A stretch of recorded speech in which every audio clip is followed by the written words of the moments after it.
Hey guys. Whew, I'm in between 7-minute workouts using my 7-minute workout app.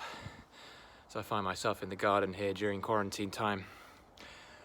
I wanted to speak on creating things that are tangible, whether it be an article or a video or a book or a painting or anything that requires showing up, getting your tools out, getting your pen and paper out and creating something that you might well share, that you might well publish, that you might well use to let people know that you exist, or that you might well use to create a product that you're going to sell.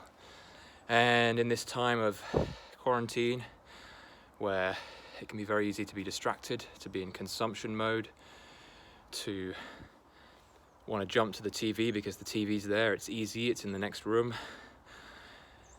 As I always say, when everyone else is doing one thing, take note of what that is. You know, what if the rest of your family is all watching TV?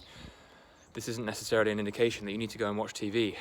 This is time to create market share, right? To create an unfair advantage and to make the most of the situation and ultimately to go against the grain. When you go against the grain and it's in creation mode, when that going against the grain is creative, there's no end to how much ground you can make. I know that sounds a bit competitive, but it's also going to encourage you to continue. If you can see yourself making ground, you can see yourself having these little successes here and there, and ultimately you're in a mode of creativity, creation. You're going to stay alive. You're going to stay happy. You're going to be in the full expression of your innate creative insight, your innate creative intelligence. So what I say is create more, but when it comes to actually doing it, it can be difficult, especially when there's all these distractions around us, especially when there are excuses. And it feels harder when people around you are not concentrating, when people around you are beckoning you over to watch TV or to join them, to chat, to play games. It can be difficult, and there are many excuses that will come up.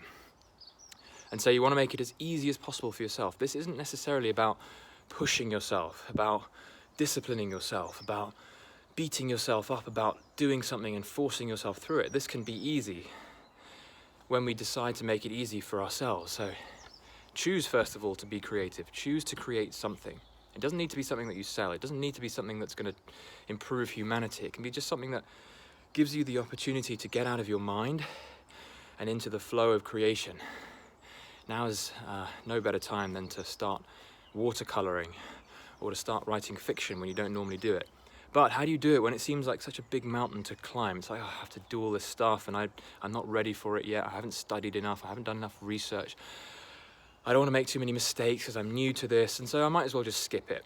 Or you make it easier for yourself and you think about, okay, what's the very smallest little chunk? And I've talked about this many times, but it's particularly resonating, at least for me right now, because I'm in the middle of writing a book. And what I have found really helpful is just to allow yourself to make something small and something that's not very good, subjectively. You can make something that's crap. And when you can allow yourself to make mistakes and to create something that's just, in your opinion, not very good to start, guess what happens? You're creating regardless. You're creating regardless of how good it looks, how good it's going to appear to other people. You've already taken that massive step, even if you've created something crap. So in this case, if you're writing an article, you're writing a book, write a page of total nonsense. Write whatever comes to mind, spew it all out on paper, and have fun with the process of allowing yourself finally to let yourself off the hook. So rather than trying to be a genius immediately or trying to be good straight off the bat, allow yourself this very cheeky little secret that so few make use of. Be shit. Be crappy to start. Allow yourself to churn out total and utter rubbish and make it so ludicrously rubbish that it's funny. And then you'll find that you're in emotion, you're in flow, you're moving your arm, you're writing something, right? You're creating. You're throwing paint on a piece of paper. even when it comes to exercise, you know, you can do the worst, easiest exercises. You can do some knee push-ups to start things, to get into the flow, and then you'll start to see yourself. Hang on a sec. Look, I'm no longer thinking. I'm no longer planning. I'm no longer figuring things out. I'm doing this. So why don't I just continue? So then it becomes a process of gradual and organic moving into the next phase of whatever it is, but it's not necessarily a big jump. It's an easy jump at every step, so you don't have to find yourself having to, you know, find that willpower, find that discipline. All you got to do is make things easier for yourself, and then just gradually up the ante as you go. Gradually, slowly. It's sort of a desensitization process. So create, get into productive mode, do what so few others at the moment are refusing to do, which is to create stuff rather than to consume stuff. And give yourself the biggest advantage, which is to allow yourself to be crap and do the first easiest thing. So identify one thing that you want to do, that you want to create today. Maybe it's a painting.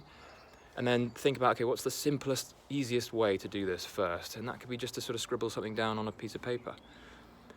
Whatever it is that comes to mind, I'd love to hear about it. Share below.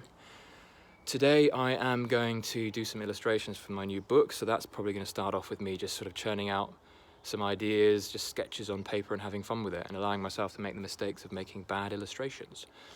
So, much love from me in the UK. Sending my encouragement, and feel free to connect with me, email me, whatever you want to do. The links and the places to follow me are down below, but make sure you're subscribed.